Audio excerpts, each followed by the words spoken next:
Kita beralih ke informasi selanjutnya pemirsa, penyakit mulut dan kuku yang menyerang hewan ternak meluas di wilayah Jawa Tengah. Saat ini wabah penyakit mulut dan kuku terdeteksi di 13 daerah di Jawa Tengah dengan total 48 ekor hewan ternak terkonfirmasi positif penyakit mulut dan kuku.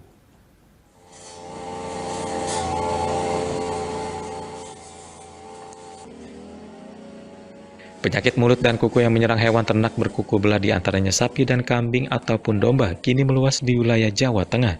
Berdasarkan data dari Dinas Peternakan dan Kesehatan Hewan Jawa Tengah, wabah penyakit mulut dan kuku terdeteksi di 13 daerah di Jawa Tengah seperti di Kabupaten Boyolali, Banjarnegara, Purbalingga, Kabupaten Semarang, dan Kota Semarang. Dengan total 48 ekor ternak terkonfirmasi positif penyakit mulut dan kuku.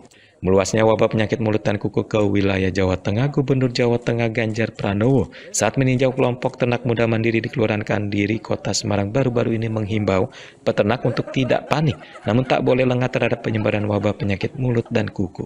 Menurut Ganjar, selain memberikan pendampingan kepada peternak dalam mengantisipasi meluasnya penyebaran penyakit mulut dan kuku, Pemprov Jawa Tengah juga telah memberikan bantuan obat dan vitamin hewan hingga disinfektan untuk menjaga kebersihan kandang dari virus dan bakteri berbahaya.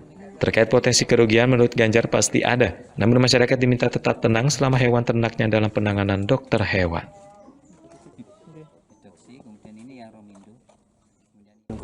Oh, belum sih, kalau potensinya ya kalau kena pasti berarti turun berat badannya, dan kemudian ya kalau dijual ya pasti nggak laku gitu loh. Maka hitung-hitungan itu sih selama mereka menjadi pasien dari para dokter hewan, ya kita nggak hitung dulu lah, kita obati dulu aja lah gitu ya, mudah-mudahan bisa. Kalau yang sampai kasus mati belum ya? Belum ada kemarin. Menghadapi adanya penyakit mulut dan kuku yang kini mulai menyebar di wilayah Jawa Tengah, para peternak pun telah siap mengantisipasinya.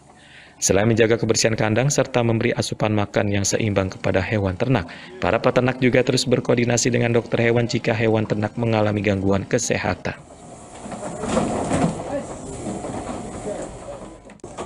Antisipasinya ya pasti disinfektan, itu pasti. Kita selalu terus kesehatan hewannya itu kita perhatikan kesehatannya. Jadi kita tahu bahwa misalnya hewannya kok matanya tidak kelihatan bening misalnya kayak gitu, kita info ke dinas peternakan. Penyakit mulut dan kuku adalah penyakit menular yang menyerang hewan ternak atau hewan liar berkuku belah seperti sapi, kerbau, kambing, ataupun domba. Meskipun hewan yang terjangkit dagingnya masih bisa dikonsumsi, namun penyakit ini bisa menurunkan harga jual hewan maupun produk hewan seperti produk daging dan susu. Adanya temuan kasus penyakit mulut dan kuku pada hewan ternak, masyarakat diimbau untuk tidak panik. Selain hewan yang terjangkit masih bisa sembuh setelah diobati, penyakit ini tidak menular pada manusia melainkan hanya menyerang hewan ternak berkuku belah.